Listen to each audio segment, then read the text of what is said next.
Welcome to the Gruber Morning Show. This is our AI podcast, the Artificial Future podcast, as we call it. And again, it's just me and this. I have no co-host on this AI podcast. And what we talk about is the recent developments in artificial intelligence, what kind of changes have occurred since the last time we met. And there's some pretty cool stuff. It seems like there's a never-ending stream of awe-inspiring changes that are occurring with this technology, which is affecting many of the other technologies. Again, if you're chiming in, we'd like to see where you're coming from. So let us know what country, what region of the world, and feel free to ask questions, challenge, debate. That's what this is all about. We're not pretending to be the end-all, be-all experts in this field, and would love to hear from our audience here, your experiences, your concerns, and chase down some rabbit holes with us. So one of the first things I wanted to cover with you guys was apparently the U.S. military is ramping up its use of artificial intelligence after the October 7th Hamas attack on Israel. And this is according to a report based on by Bloomberg. Skylar Moore, who's the U.S. Central Command's chief technology officer, told this news organization that machine learning algorithms helped the Pentagon identify targets for more than 85 airstrikes in the Middle East this month. U.S. bombers and fighter aircraft carried out those airstrikes against 7 facilities in Iraq, Syria, on February 2nd, fully destroying or at least damaging rockets, missiles, drone storage facilities, and militia operation centers. The Pentagon is also using AI systems to find rocket launchers in Yemen and surface-to-air combatants in the Red Sea, which then is destroyed through multiple airstrikes in the same month. We all knew that AI wasn't going to escape the attention of the military organizations in the various countries. And here's a pretty good example of how it's starting to get used in that application. Now, here's some interesting statistics. The machine learning algorithms, they say, used to narrow down targets were developed under Project Maven, which is Google's now defunct partnership with the Pentagon. Well, this kind of piqued my interest. Partnership, Google, the Pentagon, military. To be precise, they say the project entailed the use of Google's artificial intelligence technology by the military to analyze drone footage and flag images for further human review. Well, this apparently caused a huge uproar among Google employees. Thousands petitioned the company to end this partnership with the Pentagon. And some even quit over its involvement altogether. A few months after the employee protest, Google then decided not to renew its contract, which ended in 2019. Bloomberg also said that U.S. forces in the Middle East haven't stopped experimenting with the use of algorithms to identify potential targets using drone or satellite imagery, even after Google ended its involvement. The military's been testing out the use of these products over the last year, and they started to use targeting algorithms in actual operations after October 7th Hamas attacks. Now, they did have a caveat here. They clarify. Can you imagine AI running amok, making mistakes, friendly fire, as they call it? So what they've done is they've put a review in place, and human workers are constantly checking and verifying the AI system's target recommendations. Well, there's at least one case where human involvement is still preferred to AI. Yeah, but would AI make a mistake because of human error, though? I don't know. I don't know whether humans are involved in the process other than potentially launching drones that may be collecting data, launching them in the wrong area. To me, it's a mystery how the algorithm is actually determining potential target sites. Yeah, because I would imagine that if you put everything in correctly, then it would correctly give you a response with more accuracy than a human. But Sure. if the human doesn't put in the stuff accurately, then it's not going to give you an accurate output, correct? Correct. It's kind of an interesting question, a side question raised by what you just said. Would it be more favorable to have a human make a mistake with friendly fire versus an AI algorithm? And I think because of the intense scrutiny and fears surrounding AI, that would be a complete tragedy. Yeah, and it feels like that if a human makes an error, we'll probably be more understanding and forgiving, It's and we'll have accepted. more of a debate on it. Where Yeah. AI makes a mistake, it's soulless, so there is like you'd be going after it a little bit harsher than you would a human error. Well, that and it feeds the fear mongers, and then the regulation drumbeat kicks up again, and next thing you know, we're trying to put a kibosh on the whole AI movement in this country. While other countries, potentially hostile countries, are continuing their development of AI in military applications, possibly superseding what we're able to do in this country, at least. But anyway, they say human personnel were also the ones who proposed how to stage the attacks and which weapons to use. So at this point, at least, it's not 100% AI, other than the targeting and the target identification. Let's see what else they say here. So every step that involves AI has a human checking in at the end.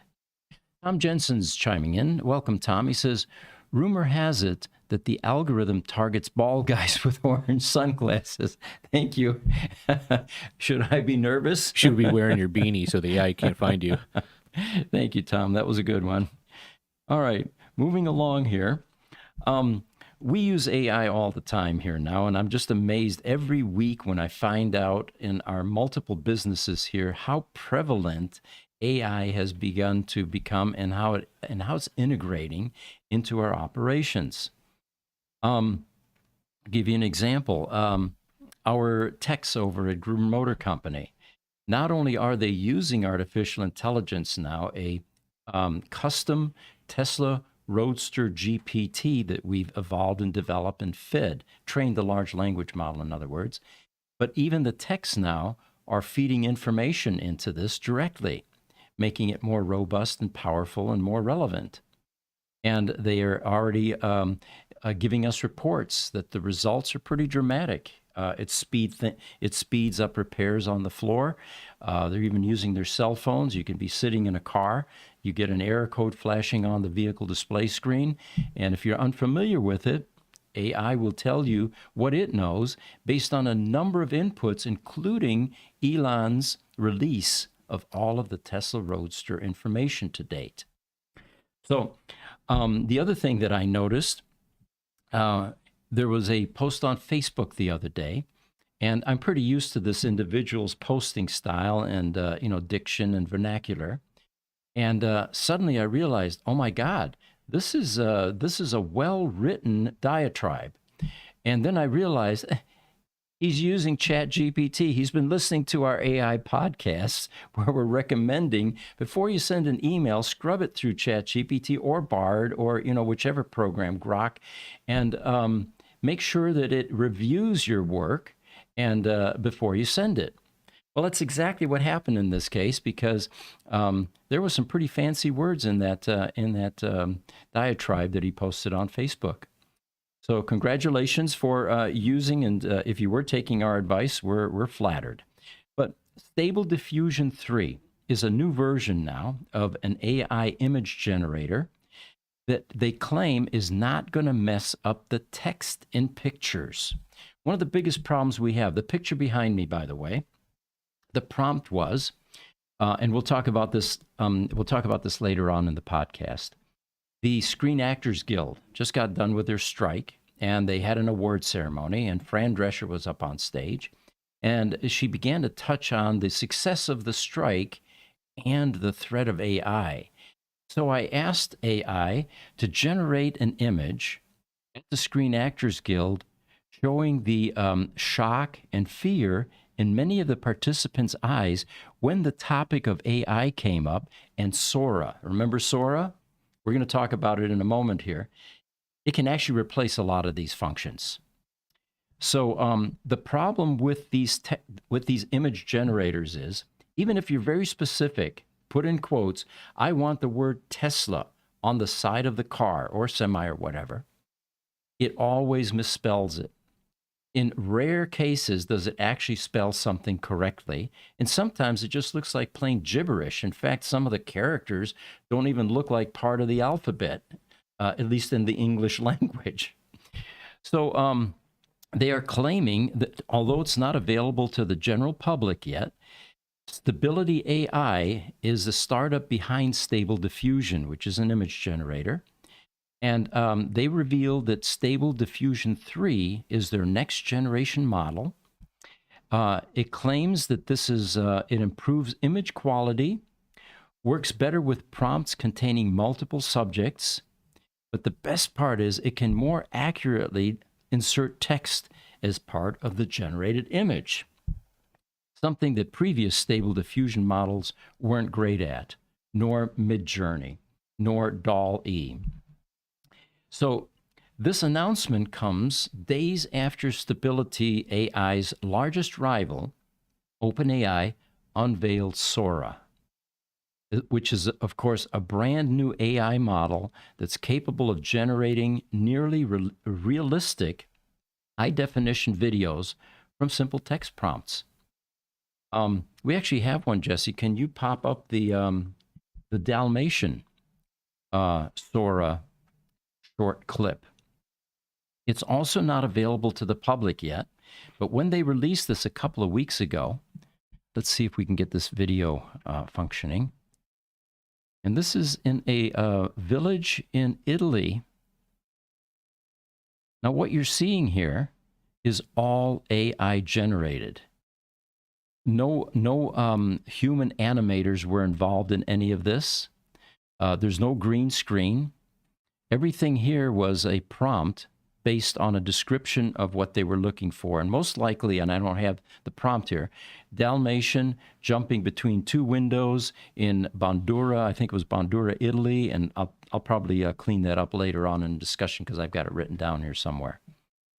So this is the kind of quality that's available now by using AI. We talked about Jeffrey Katzenberg in the last podcast. He's a co-founder of Hollywood Pictures, DreamWorks Pictures, and DreamWorks Animation. And he made a startling prediction after seeing the Sora videos. Fran Drescher's going to come up later. She's at the Screen Actors Guild there. Well, yeah, you were already mentioning her before. You're going to talk again about it? Yeah, yep, we can.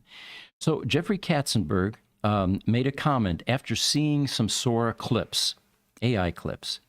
He said AI could end 90% of animation artists' jobs. He also mentioned that to do a world-class animated movie, Toy Story, I think, was one of them. There are probably plenty of others. The Ice Princess, my granddaughters like this stuff, right? He says it takes 5 years, at least 500 staff animation members. And then, of course, you have all of the equipment that goes along with it. There's an enormous expense. AI, like Sora, can produce something like this in literally a fraction of the cost and a fraction of the time. We're not talking years. We're talking about hours, maybe a week or two.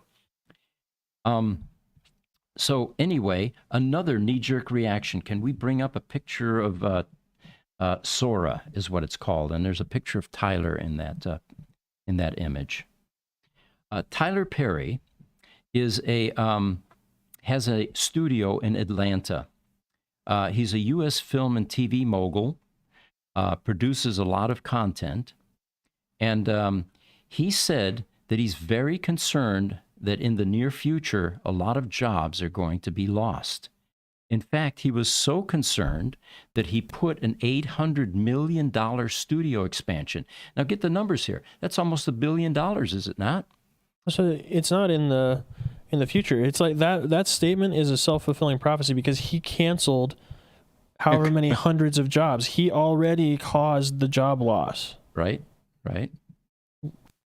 Yep, he contributed to it, there's no doubt. And of course, he's not going to be the only one. I think what happened here was, a construction project or a project of this magnitude is not one guy. It's not Tyler Perry's 800 mil that's in jeopardy here. There was a whole bunch of investment capital that was funding this. And I can only imagine that once this threat came along of replacement, that these investors pulled out. The funding's, has dried up to an extent. Yeah, I'm sure he had some partners. Just so you know, he is one of less than 10 Hollywood directors that are billionaires. He is actually a billionaire himself. Is he? Okay. I know he has I think his claim to fame is the Medea movies, like Medea Goes to Jail and Diary of a Mad Black Woman, but he dresses up as Medea in those movies. And so as he's getting older and going on to bigger and better things, I think him taking the time to dress up and do all those things is probably costly, time consuming, and probably doesn't want to do it anymore. Hair and makeup and wardrobe, all that stuff's all replaced. Now Sora can basically continue that franchise for him if he wanted to, and he doesn't even have to show up to do all that. Yeah, good point. They say that the U.S. film and TV mogul said he was in the process of adding 12 stages to his studio. This is in Atlanta, apparently, and has halted those plans indefinitely after he saw a demonstration of Sora and its shocking capabilities. All of that is currently and indefinitely on hold because of Sora and what I'm seeing, Perry said in an interview in The Hollywood Reporter. He had gotten word over the last year or so that this was coming. But, he said, I had no idea until I saw recently the demonstrations of what it's able to do. It's shocking to me, again, he reiterated. Now, this tool, this AI tool, Sora, was launched 15th of February with limited access to a few researchers and video creators. It caused widespread astonishment, to say the least, with its ability to produce realistic footage, a minute long, from simple text prompts. And this is the beta version, guys. This isn't even the final, produced version. Perry, they say, whose successes include the Medea film series, as you said, Aaron, said Sora's achievements meant he would no longer have to travel to locations or build a set. I can sit in my office and do this with a computer, which is shocking to me. Demonstrations released by OpenAI of this groundbreaking new ChatGPT product, or OpenAI product, show photorealistic scenes in response to prompts such as asking for a shot of people walking through a beautiful, snowy Tokyo city where gorgeous sakura petals are flying through the wind along with snowflakes. I don't know. I didn't download that video, but that's one of the ones that was pretty dramatic and pretty convincing that this is a powerful technology. So Sora, they say, can create videos of up to 60 seconds, its current evolution, the beta version, up to 60 seconds, featuring highly detailed scenes, complex camera motion, and multiple characters with vibrant emotions. Perry went on to say that this capability, this new AI capability, would affect a range of jobs throughout the film industry, including those of actors, editors, sound specialists, and transportation crews. He said that many jobs will be lost, and an immediate example he gave was the construction workers and contractors who would no longer work on his planned studio expansion because there's no need to do it. He added that he used AI in 2 recently shot films in which the technology was used to age his face and help him avoid hours in the makeup chair. There you go. Concerns over impact on AI jobs were a feature in the recent strikes by Hollywood actors and writers, with the peace deals that ended those disputes featuring both guardrails on using the technology. He said that the whole industry is going to be affected, and it can't be one union fighting every contract every 2 or 3 years. I think it has to be everybody involved in how to protect the future of this industry because it's changing rapidly right before our very eyes.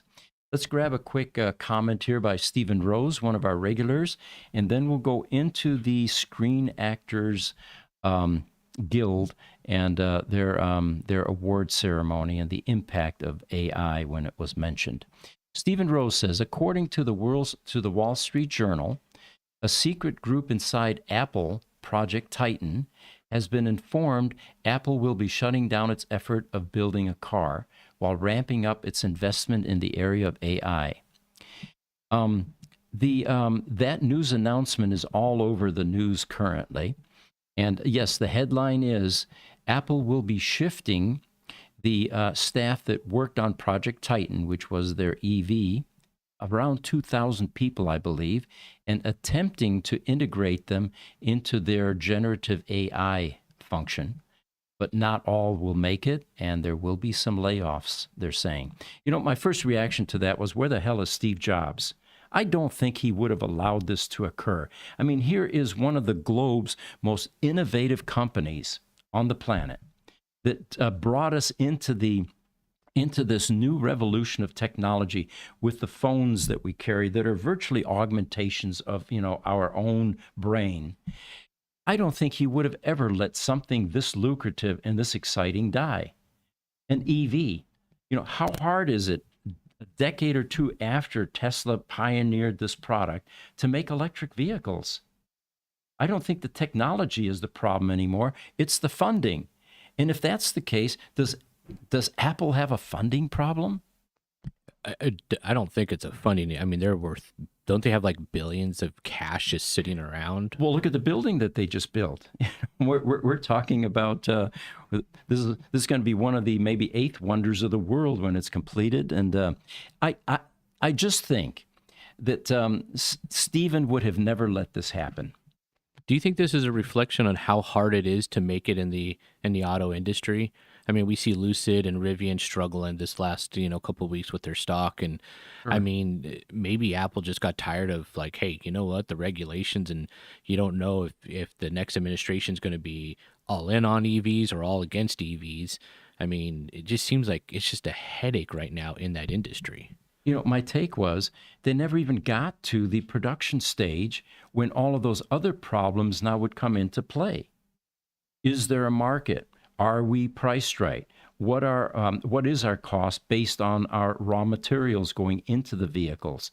Is the technology stable? And then, of course, the regulations, will the cars pass crash tests and all that? But that's kind of a no-brainer these days. And then, of course, the cash burn stage. Apple could afford a cash burn stage. It does seem like it's way easier for Apple to transition all into AI than it would be to try to absorb a EV company within the business. I mean, sure. It does feel like since AI is kind of cutting edge right now, it seems like it'd be easier for them to go all in on it. Yeah. And, maybe the decision was financial. Maybe you're onto something there. Maybe they took a look at it and said, our return on investment is going to be far greater pushing generative AI and going into that field, into that technology, rather than trying to be a Me Too company and try to fight the battles with the other EV manufacturers out there. It also might be cheaper just to wait till Lucid or Rivian or Canoo or one of these other companies that's, it feels like they've got good traction going, but they just can't make that big breakthrough. Maybe they get just tired of it and they sell. There's a purchase opportunity there. I mean, this afternoon, I'm going to be working on an auction that we're responding to. We are buying some of the Electromechanica assets, Solo, the three-wheeler that didn't make it. And you're right, there's going to be possibly some ripe pickings out there. If any of these companies fail, like Rivian, for example, that would be a choice company for Apple to pick up. And, maybe, and now that we're talking about that, that's what's going on behind the scenes, and it's not public yet. Are you saying I need to pick up more Rivian stock and more Lucid stock? Or? We don't give investment advice. Pay no attention to the theorizing that we're doing here, or definitely don't act on it and take any investment advice from us or take any positions. So anyway, we can bring the picture back up of Fran Drescher. She took the stage at the SAG Awards this last Saturday, to thank the members of the Actors Guild for their sacrifice during the last year's 118-day strike, and to warn of challenges ahead. Now, we've been saying this for months. When this actors and writers strike started, and it was right around the time that the other strike was going on in the auto union, we were saying that this writer's strike, the timing is horrible. Both of those strikes, of course, were bad timing for a number of reasons, but the writer's strike was a very dangerous time to acquaint employers with other options, considering that AI, we didn't have Sora yet, but AI was coming online rapidly. We had ChatGPT, we had script writing capabilities, screenwriting capabilities, and reminding employers that the employees now are unhappy, and motivating them to look at other options just wasn't a wise point in time for them to go on strike, in our opinion. Well, here we are. The strike is over, and then an AI package comes out called Sora. And this thing can actually do what all of these people sitting in that room are able to do, and do it better, potentially, as it evolves even further. So she went on, of course, to talk about that she holds them in the highest esteem. You are the champions. You survived the longest strike in our union's history with courage and convictions. By the way, the last time that the Hollywood actors and writers struck this long was had a double strike was in the 1960s. So she said it came with great sacrifice and unrelenting stress, your collective dignity and perseverance to stand up and say, now here comes a slogan. This is probably what they were saying during the, when they were protesting. We deserve better because we are better. All right, whatever that means. And it resulted in a historic $1 billion deal. Now, while they were celebrating this new TV theatrical contract, what came with that was an ongoing promise that the threats to artificial intelligence, what it's bringing into the entertainment industry. In her speech, she fired a shot at each of the tech companies that are developing software like OpenAI Sora, accusing them of ignoring the human element of creativity. What the hell does that mean? Here we are. AI is a revolutionary product, and that is going to change our humanity for the better in so many different ways. Healthcare, for example. You know, we're gonna clean up old diseases that have been very problematic for man to solve. All of the benefits that come with it. It's going to provide augmentation for humans. We've got Neuralink now. We've got the brain chips. So she's accusing them of ignoring the human element of creativity. Well, Fran, my vision of that is, I think that Hollywood has enjoyed a process that has really been unprecedented. We have people that are making hundreds of millions of dollars, and they don't really have skills much different than the average Joe walking on the street. And I think Jesse chimed in on this. It's time for for some change. So you could see it on their faces. I was watching the Screen Actors Guild presentation awards and Fran's discussion, and once she moved to AI, you know how the cameramen are always focusing in on the audience, their expressions. Are they laughing? Are they crying? Are they, how are they responding? And you know what I saw for the majority of the time that she was talking AI and the threat was fear. You saw fear in their eyes. Every one of those people in that room began to understand that the gig may be up, that AI eventually is going to be able to create what we called movie stars in the past, personalities, and it's going to create the exact thing that the audience is looking for. It's going to dial it in perfectly. And the human element will now be shifting from having guys riding on horses, shooting guns, and being heroes and all that, to people moving behind the scenes, writing prompts and creating these types of Sora videos. Jesse, you got anything to say about this while I continue here? To say about what? Just the actors being replaced? Well, he was pretty vocal before we came down here, so I was hoping to hear some of that.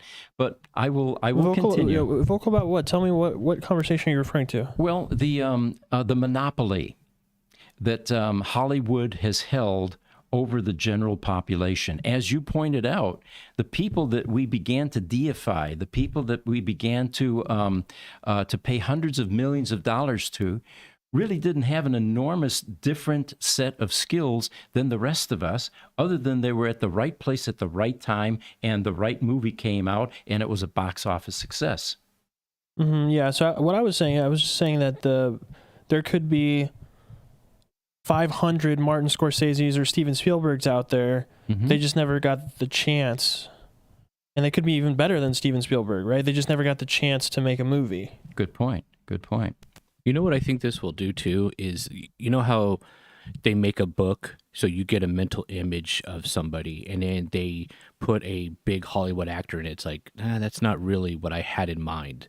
You know, you can basically make an AI character like how the book, you know, projects, you know, that actor. You know, you don't have to, you know, Harry Potter comes out, you know, and then they do a remake of it and it's somebody completely different, but your first image is the first Harry Potter. But you can continue using Daniel Radcliffe to carry on the Harry Potter trilogies and add-ons and whatever. And with things like biofeedback now in the theaters, and it's coming. I mean, our phones are already capable of doing that. You can get wristbands that do that, right? AI can zero in like a heat-seeking missile on the precise image that people will find most admirable, most popular, and create basically the actors that we have today in a different format. So having human beings participating in this process doesn't look like it's going to be in the future. I think we're going to live in a matrix type reality eventually. Hey, Pete. Yeah. Real quick. I know it's hard to remember, but if I can have you face the camera when you're speaking, we can clip these for further social media platforms. Good point. When you're talking to us over here, we can't use those clips really. All right. So Fran continues. She says, AI will entrap us in a matrix where none of us know what's real. If an inventor lacks empathy and spirituality, perhaps that's not the invention we need. I have no freaking clue what that means. I'm not looking to Thomas Alva Edison to have empathy or spirituality. I enjoy the fact that he came up with technology that wasn't conceived at the time. Nikola Tesla is another good example of that. Some of the great writers, the great artists. So anyway, it's an interesting comment to me that she made. I think she misunderstands how AI is going to integrate and interact with human beings and the benefits of that. So anyway, there you have it. The Screen Actors Guild should be nervous. They should be concerned about how AI is going to potentially replace them, because it's inevitable. It looks like that will be coming. I can't wait until the next Sora iterations. Once they make those short, brief videos that were stunning in their realism, longer. How long do you think it'll be before we're going to have the next blockbuster animation movie 100% made by Sora or something like it? This year, you think? I'm going to say within the next 2 or 3 years. I think there'll be some pushback, and there'll always be some fine-tuning. I mean, it's not perfect right now. So maybe next 2 or 3 years? Yeah, do you have an opinion on that? Yeah, I mean, it's not even in beta yet. We're not even accessing the beta. This is just a showcase, so it hasn't even been released in a beta form yet. So we're still a ways away. Okay. Muhammad Abbas joined us. Thank you. Excellent topic.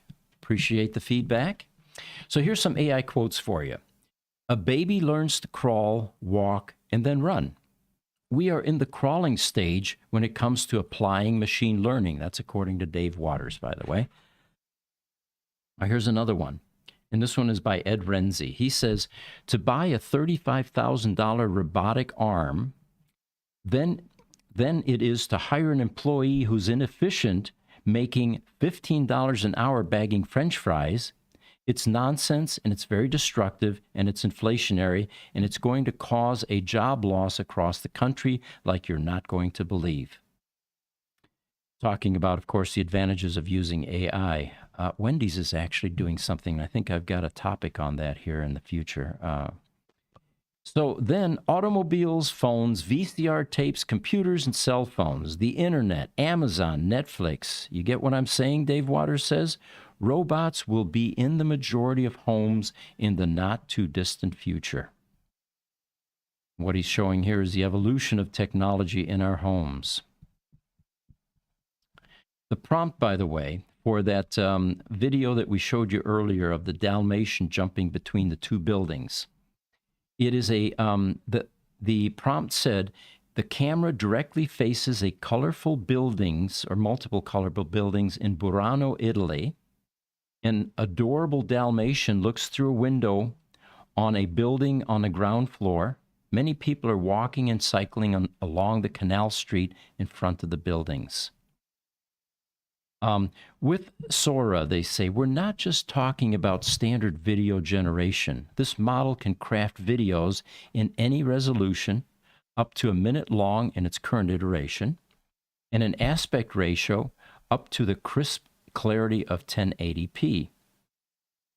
And they say that Sora skills, even currently, don't end there. From looping videos endlessly to extending scenes beyond their original frames and transforming mundane backgrounds into captivating scenes. This is part of the Sora toolkit. Now, speaking of extending scenes, I mentioned we use AI. We use Photoshop daily, all of us here, especially in social media. And oftentimes we'll have the wrong aspect ratio on an image. I had one the other day at Gruber Motor Company. We had all the cars there, and we were focused in on a particular product on one car. I needed a wider aspect ratio. So I asked Photoshop to use generative AI to expand or increase the size of the canvas and fill it with light content. And you know, it was almost eerie what it created. It somehow understood that this was a car shop. It understood the colors in the colors of the cars in this building. It understood the ceiling, the scrim sheets that we had, the LED lighting, the floor color, the floor type. And it did a perfect job of extending that to a 16:9 aspect ratio from what it was before. And that was just Photoshop with its generative AI extension. All right, here's an interesting question for you, a thought-provoking one. Do robots dream? And if they don't yet, will they? And will we tap into their dream states and attempt to extract what it is they're dreaming about? Of course, those are all questions that are going to come along with that. All right, here's an interesting headline. AI is the next big thing to come for your wallet. Google recently announced that it will begin charging a monthly fee for Gemini Advanced, giving consumers access to its most powerful AI model. This, however, follows similar moves from Microsoft and OpenAI, which have also launched subscription models for their respective AI products. You know, I remember decades ago, you used to be able to buy a software package and end of story. You use it, and yeah, maybe something newer would come out, more features, but you kept your software and you continue to use it. Then they began to head towards subscriptions, and they made those compelling. There were features in there that you couldn't do without. I think the whole world is heading towards subscription-based, software. So they talk about how AI will potentially dip into your wallet, and they say it's not immediately clear who is expected to pay upwards of $20 for these services. Well, I can tell you it's going to be the user. Smartphones and other products that leverage AI in new and exciting ways are emerging rapidly, like Samsung's Galaxy S24 lineup. We're going to talk about that in a moment here, the capabilities that this Samsung cell phone has. Blew my mind. And they say it won't be long before every major manufacturer has at least one device on the market with built-in AI features.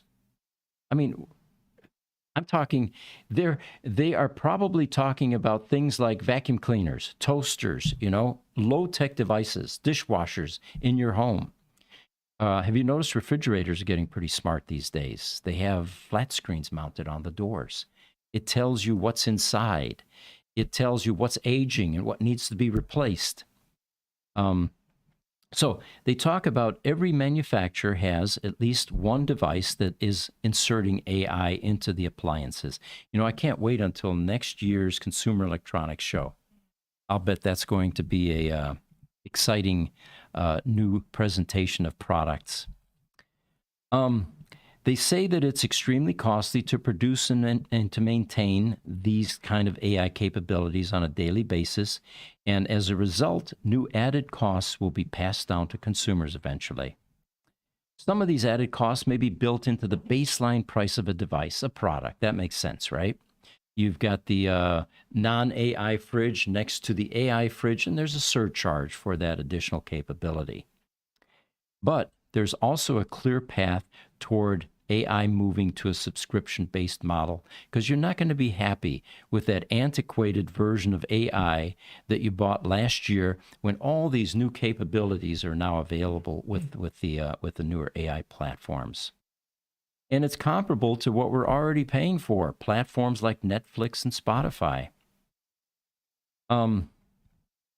They say that, and this is from Angelo Zeno, a senior equity analyst at CFRA Research. He believes that there's an audience for these subscriptions, including a rising tide of young tech enthusiasts.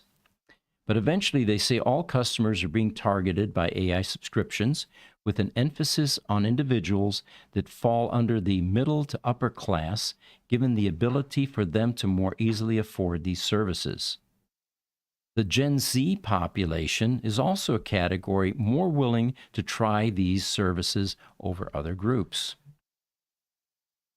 All right, do we have any questions? Nope, it looks like, yeah, here we go. Stephen Rose says, whenever new technologies appear, it's true that many jobs are lost, but so many new and exciting jobs are opened up. And that's what the optimistic viewpoint is definitely banking on, that yes, there will have to be some retraining. We will have to learn new skills, but we're going to bank on the fact that these jobs will be more rewarding and more exciting. All right, it looks like we've got Ohana chiming in. He or she says, I have a Tesla Model Y, and my local shop says that they can't fix it. Is that true because of the software being locked? Well, first of all, there isn't a Tesla service center on the planet that can't fix your Model Y. That's their car, and that's what they do. If it's an independent shop, there are a myriad of reasons why they might not be able to fix it.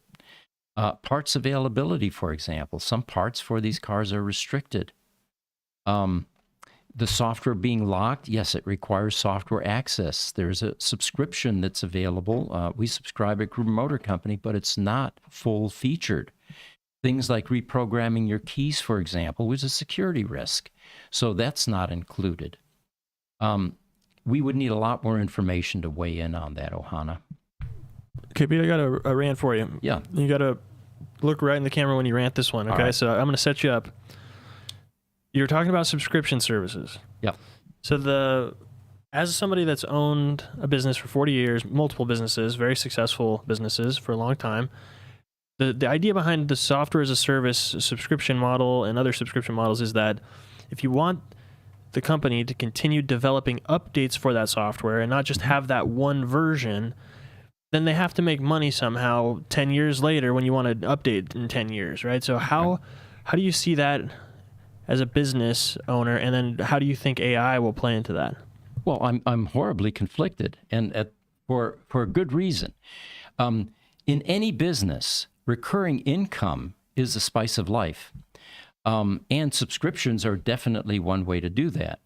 You know, the thing that I've always been most envious of is software companies who are able to generate a product, and it's comparable to books. You create it one time, and then you collect revenue forever thereafter, especially if it's popular and it continues to grow. These subscription services are definitely a great way to continue to infuse capital into any operation. But if it's a good product in the first place, people are going to continue to buy the product. You know, we're talking about Excel, PDF generating programs, or even PDF, PowerPoint, for example. You know, any of these software companies recognize that if you have a successful product, people will continue to buy it, and that's generally where the majority of revenue comes from. Subscription-based revenue is annoying to the consumer because it's a fixed cost. It's a monthly charge or weekly charge or whatever it is, or yearly charge. So how do I feel about it? Well, I think it's great for the business, but I think I don't think it's great for the consumer. Was that the rant you were looking for? Yep. Well, Okay. So I'm just curious though, so for something like Excel, where it requires an entire team at the business to do software development, you're thinking that 10 years later, there'll be enough people still purchasing it that should cover it, and that the people that bought it 10 years prior should get the update for free? Well, that's why the software industry began to encrypt and develop licenses for their software. And yes, you know, business, the population on the planet continues to expand. And if it's a good software package that fills a need, it will continue to be purchased. Same thing with books. You know, books will continue to be purchased, especially as they become more and more popular. Okay, and what about the software? So say you bought Excel 10 years ago, and it had a whole set of features that you purchased in perpetuity.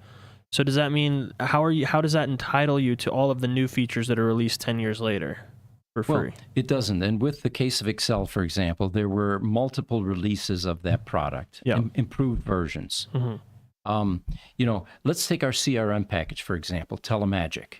It's a Visual Fox Pro based package. The first version that we bought was around 1989, I think it was. One of our sales reps just came back from San Diego. He got a newspaper. Remember, before the age of the internet, you used to buy newspapers to get your news, and you would read that, and you get ink on your fingers, right? You couldn't have a white shirt on, right? Well, anyway, I'm digressing. But anyway, he comes back. He's got a San Diego Times newspaper, and one of the little 8th-page ads in there was Telemagic Customer Relationship Manager Software, $99. It was Mike McCafferty, by the way, who's still around, bless his heart. And we bought the package for $99 because prior to that, our customer tracking was notebooks, literally. We used to have blue sheets, green sheets, various colored sheets, depending on the type of customer. And people would actually handwrite their conversations, dates and times, into the notebook. And each page, of course, was a customer. Well, what the CRM allowed us to do was computerize it. Now, we're not talking about Windows platform. We're talking about black screen DOS-type programs and with dumb terminals. But it revolutionized everything we did. It was also networkable. So you could see what your partner in the other room in the call center was working on. And if you came across a prospect or customer and you wanted to see whether it was already being processed or worked, in this network database, you could see that clearly. You couldn't do that with the notebooks.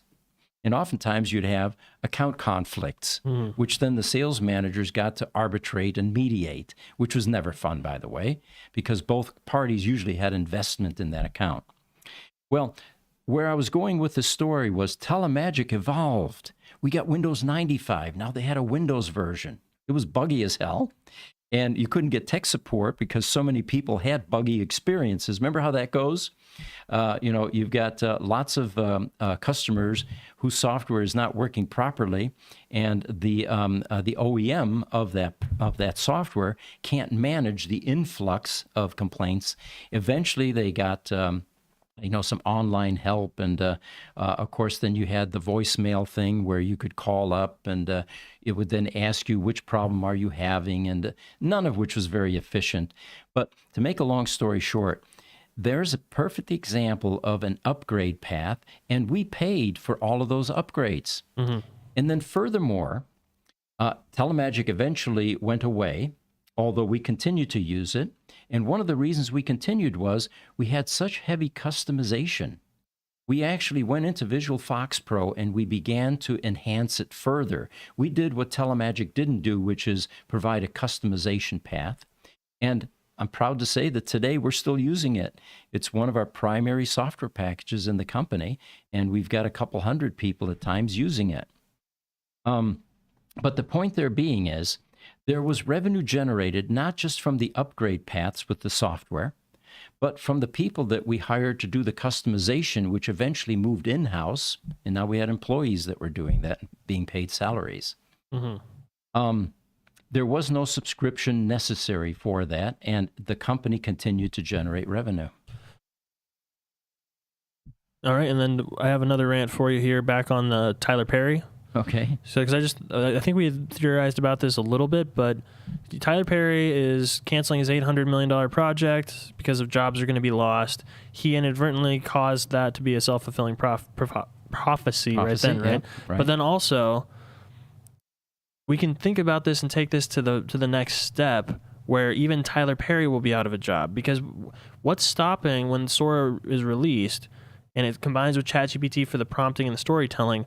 What is stopping somebody from just waking up, walking to their computer, deciding what film they want to watch that day, and just making it themselves? So then Tyler Perry is gone completely.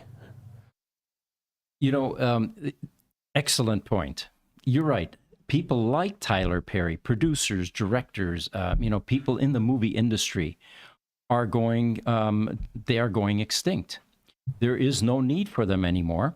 And if it moves to the personal level where somebody in their home can actually, with prompts, describe the type of movie plot that they want or whatever, then yes, that would eliminate a whole bunch of jobs. But I think what's going to happen is there's a certain skill involved in generating this level of entertainment. And I think that people like Tyler Perry, if they can pivot and move into a different function, are going to be necessary to create these AI-type videos based on inputs, intuition, hunches, things from their past that they have learned is a successful video. So their jobs are going to change. What will go away completely is the wealthy Hollywood stars and starlets that really don't offer much in terms of content other than being heavily directed and produced in blockbuster movies. And, in that world, not every movie you make is a blockbuster. A very small percentage actually make it to that level. So there's a lot of waste and attrition that goes on in that industry as well. Yeah. But it's going to be interesting to have a highly revered new movie star that isn't real. It's like that website. This person doesn't exist, but yet we're all enthralled following their fashion statements and, even picking up vernacular, speaking like they do, all the stuff that we attribute to these Hollywood starlets and stars. I think it evens the playing field, too, for smaller companies, smaller directors, people who had a hard time breaking through Hollywood. How many years did we see Harvey Weinstein, own Hollywood and all the corruption that he had? It feels like AI comes in and it kind of levels the playing field, for a lot of people, a lot of content creators, directors. I think it's going to be a great thing for Hollywood. Excellent point, Aaron. And, while you were saying that, what jumped to mind was, picture Steven Spielberg working in his bedroom, making ad hoc home videos and honing his skills. With this kind of technology, he no longer has to make it big in Hollywood. He can continue to do that kind of activity in his bedroom and generate potentially blockbusters. You know, there are people, influencers, that we compete with on YouTube. We have all kinds of camera gear. In fact, if you could see the studio, it's pretty packed. But there's still guys out there that have infinitely larger subscriber bases that are still using a freaking cell phone. Yeah. And generating high-quality content. It's entirely possible that the expense that goes along with these large productions will no longer be necessary, and we'll get the same content or even better from very tiny producers. Very true. All right, here's another interesting one. It turns out Jeff Bezos, NVIDIA, and other big technology names are investing in a startup called Figure AI that develops human-like robots. It's backed by a number of other large type entities in the AI space, including OpenAI, Microsoft, and apparently this is gaining some legs. So if you're looking to have a robot eventually, there are definitely there's some progress being made and product being produced. I've got a few more items here, and I've only got 4 minutes, so I'm going to try to pick my most important. Well, here we go. We've got a robot shot. All right. This is the Figure AI website. And then you have a couple questions up there, too. All right. R.C. Robinson-san, everyone is mad about AI, but where were they in the 1940s when it arose? Upvoted. Yeah, that's a good point. I didn't realize that either. I guess I did. I just didn't really connect it till I saw on Netflix the other day. I watched Benedict Cumberbatch in The Imitation Game. And that's where he played Alan Turing and him developing the machine that helped break Enigma. Okay. And that was the first iteration of a digital computer and a form of AI was in World War II breaking the German code machine. Mm-hmm. It was an exciting time in the 70s and 80s. We used to have video games like Lunar Lander, required a special terminal, a special video terminal. We had Eliza, who used to be able to answer questions. And, all of us back then suspected that this may be the tip of the iceberg. There's something more here. And wouldn't it be great if the machines actually developed sentience and became smart? And, here we are. It's coming to fruition. Tom Jensen says, I once had a prophetic dream of winning the winning roulette number next day at the casino. We could test that ability in AI. Yeah. Apple, we talked about the vehicle, how they're going to transition into generative AI. Here's a software package I want to acquaint you with. It's Superhuman AI. And it maximizes a bunch of productivity issues in the workplace or personal issues. What it can do is turn an idea into email. So it says, write faster than ever before. Just jot down some phrases and we'll turn them into a full email. Best of all, the email sounds like you. It's going to be training on your writing style, which is important because like I pointed out earlier, that one competitor we have who posted something in a style that was completely unlike anything he's ever posted before, I immediately recognized he's been watching our AI podcast, and he took our advice to start using ChatGPT-4 to scrub emails. Well, now it's going to be so convincing that it's going to sound just like you. And if you're a poor speller, it'll probably throw poor spelled words into that communication. Superhuman AI matches the voice and tone of your emails that you've already sent, applying that to everything it creates. Now, you're going to have to train it. You're going to have to feed it. It's just like a child. You're going to have to expose it to the reality that your family lives in or operates in. And from that will come a product that very closely resembles you. It also says type at the speed of thought. Now, this one I liked. I've never been a great typer. When I was in school, typing wasn't one of the courses that was taught. It was considered something for secretaries. And of course, it was very sexist. You know, guys did not type. We didn't sew. We welded. We worked with electronics. We built houses. All right. So this particular function in this software, autocorrect fixes errors as you go. Extra characters, missing characters, transposed characters, missing punctuation, incorrect capitalization, just to name a few. It beats the autocorrect in Gmail and Outlook across multiple benchmarks. And I saw a demonstration of this. Usually when I'm typing, I'll throw in an extra character. I'll leave out one, right? This automatically corrects it. So you now begin to type at the speed of thought. Here's an endorsement. Just got access to @superhuman.ai. Rewrite in my voice is a game changer. Incredible stuff. Already sent a few emails with it, and they don't sound ChatGPT at all.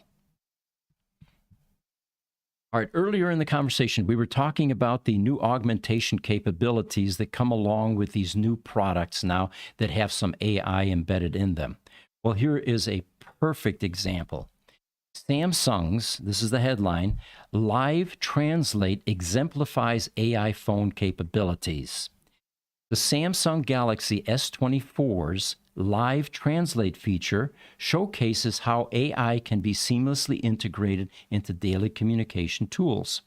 The way this works is you pick up a phone, you call your relative or your friend in Turkey who speaks only Turkish, let's say, and the phone translates instantly, so you're speaking in your native language to that individual who's speaking a completely different language. And of course, vice versa is true as well.